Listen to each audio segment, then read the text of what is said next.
নমস্কার বন্ধুরা, সুপ্রভাত। আজকে একটা ডিমের রেসিপি নিয়ে চলে এসেছি। দেখো, এখানে 3টে ডিম আমি ফেটিয়ে নিয়েছি। তার মধ্যে আমি একটু সামান্য পরিমাণে লবণ আর একটু গোলমরিচ দিয়ে নিয়েছি, দিয়ে এটাকে ভালো করে ফাটাবো। দেখো, এখানে ডিমটাকে ফাটানো হয়ে গেছে।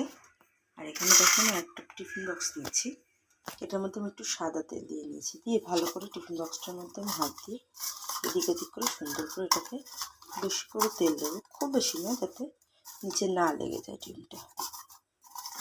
ভালো করে মাখিয়ে নিলাম আমি,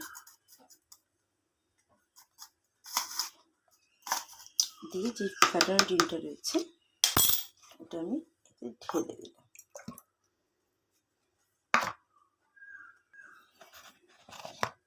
দিয়ে দেখো আমি টিফিন বক্সে ঢাকনাটা আটকে দিলাম। আর দেখো এখানে কড়াতে আমি জল নিয়েছি, গ্যাসটা আমি ধরিয়ে দিলাম, দিয়ে যে টিফিন বক্সটা মধ্যে ডিমটা দিলাম সেটা আমি বসিয়ে দিলাম। দেখো জলটা কিন্তু এরকম থাকবে যাতে পুরো ডুবে না যায় বাটিটা, ঠিক আছে? তারপরে দেখো আসছি না, জলের মধ্যে বসিয়ে দিলাম। তারপরে আমি এটা 10 মিনিট ভালো করে ফুটবে। ভাপা ডিমটা তৈরি করার জন্য আমি ডিমটা ভাপাতে বসিয়ে দিয়েছি। আর এদিকে দেখো আমি একটা বড় সাইজের আলু নিয়েছি, এখানে কয়েকটা কাঁচা লঙ্কা, 4-5 কোয়া রসুন, একটা বড় পেঁয়াজ, 1 চিরা আদা, একটা টমেটো। আলুটাকে ভালোভাবে কেটে নিয়েছি, পেঁয়াজটা কুচিয়ে নিয়েছি, টমেটো কেটে নিয়েছি, আদাটাকে, রসুন, লঙ্কাটাকে। দেখো টিফিন বক্সের ডিমটা কিন্তু আমার ভাপা হয়ে গেছে। এবার চলো ডিমটাকে বার করে, ডিমটা সুন্দর গোল হয়ে বেরিয়ে এসছে। দেখো ডিমটাকে আমি এইভাবে টুকরো করে নিয়েছি পনিরের মতো।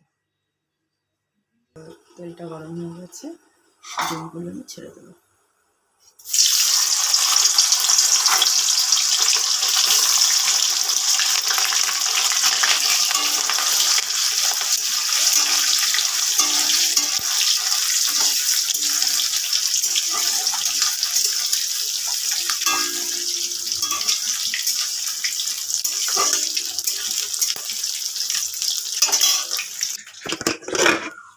দেখো ডিমগুলোকে আমি হালকা করে ভেজে তুলে নেব। এবার আলুগুলো আমি কড়াইতে দিয়ে দেবো।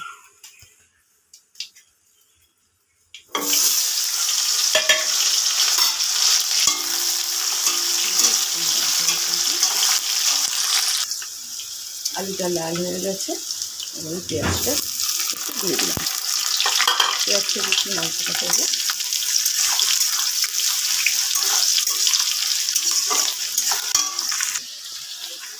মশলাটা দিয়ে দিলাম, তারপরে স্বাদ মতো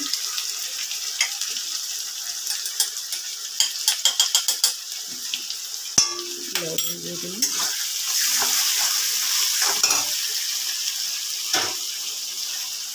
দিয়ে দিলাম, হলুদ দিয়ে দিলাম। মশলাটাকে আমি ভালোভাবে নেড়ে চেড়ে নেব।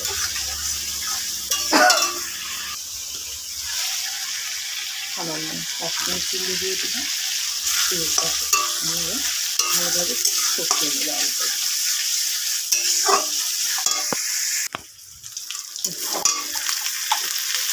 আলুটা কিন্তু ভালোভাবে কষে এসেছে, হালকা সিদ্ধ হয়ে গেছে।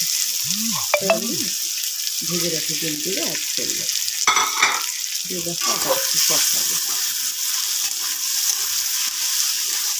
কষে চিনটাকে কমিয়ে দেবো।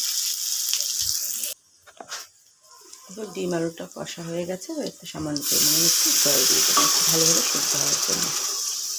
এটা কিন্তু একটু গ্রেভি গ্রেভি হবে, ঝোল হবে না। জল দিয়ে আমি এটা 5-7 মিনিট ঢেকে রেখে দেবো। ঢাকনাটা সরিয়ে দেখো, সরিয়ে দিলাম। আলুটাও সেদ্ধ হয়ে গেছে, ডিমগুলো সুন্দর ফুলে উঠেছে। এবার গ্যাসের ফ্লেমটা আমি একটু হাই করে দিলাম। এখানে আমি সামান্য পরিমাণে গরম মশলা দিয়ে দেবো।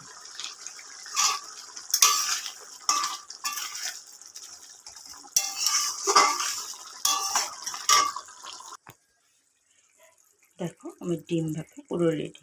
ভালো লাগলে কিন্তু প্লিজ লাইক, কমেন্টস আর সাবস্ক্রাইব করতে ভুলবেন না। টাটা।